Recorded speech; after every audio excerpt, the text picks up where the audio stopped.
Hi friends, കുറേ നാളായില്ല ഞാൻ studio video ഇട്ടിട്ട്. കൊച്ചിയിലുള്ള ഏകദേശം എല്ലാ സ്റ്റുഡിയോയിലും ഞാൻ കയറി ഇറങ്ങിയിട്ടുണ്ട്. അക്കൂട്ടത്തിൽ ഞാൻ മിസ് ചെയ്തിട്ടുള്ള ഒരു സ്റ്റുഡിയോ എക്സ്പ്ലോർ ചെയ്യാനാണ് ഇന്ന് വന്നിട്ടുള്ളത്. ഈ സ്റ്റുഡിയോ ഉള്ളത് നമ്മുടെ വില്ലിംഗ്ടൺ ഐലൻഡിലാണ്. ഭയങ്കര വലിയ ഷോറൂമാണ് ഇത്. വിൻ്റർ സീസൺ സ്റ്റാർട്ട് ചെയ്യാൻ പോകുന്നത് കൊണ്ട് തന്നെ ഇവിടെ ഏറ്റവും കൂടുതൽ കളക്ഷൻസ് ഉണ്ടായത് വിൻ്റർ സീസണിന് പറ്റിയിട്ടുള്ളതായിരുന്നു. ഞാൻ എത്രയൊക്കെ സ്റ്റുഡിയോയിൽ കയറി ഇറങ്ങിയെന്ന് പറഞ്ഞാലും ഇവിടുത്തെ ആക്സസറീസിൻ്റെ കളക്ഷൻസ് കണ്ട് സത്യം പറഞ്ഞ് ഞെട്ടിപ്പോയിട്ടോ. എന്നാലും ഈ സ്റ്റുഡിയോ ഞാൻ എങ്ങനെ മിസ് ചെയ്തു എന്നായിരുന്നു ഞാൻ ചിന്തിച്ചുകൊണ്ടിരുന്നത്. പക്ഷേ എല്ലാത്തിനും അതിൻ്റെതായ സമയമുണ്ടല്ലോ.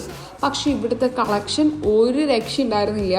സത്യത്തിൽ ക്രിസ്മസ് ഷോപ്പിങ്ങിന് വേണ്ടി ഇറങ്ങി തിരിച്ചാണ് കേട്ടോ ഞാൻ. ഇവിടെ നല്ലൊരു ചില്ലറ സാധനങ്ങളൊക്കെ വാങ്ങിയിട്ട് ഞാൻ നേരെ ഫുഡ് കഴിക്കാൻ വേണ്ടി പോയിട്ടോ. നല്ല വിശപ്പുണ്ടായിരുന്നു. നമ്മുടെ പോത്തീസിന് തൊട്ടടുത്തുള്ള ഒരു ചെറിയ തട്ടുകടയിലാണ്. അതിനുശേഷം ഞാൻ നേരെ പോത്തീസിലേക്ക് പോയി. ഇനി ഇവിടെയാണ് മക്കളെ അംഗം. അപ്പം ഞാൻ ഷോപ്പ് ചെയ്തിട്ട് വരാം.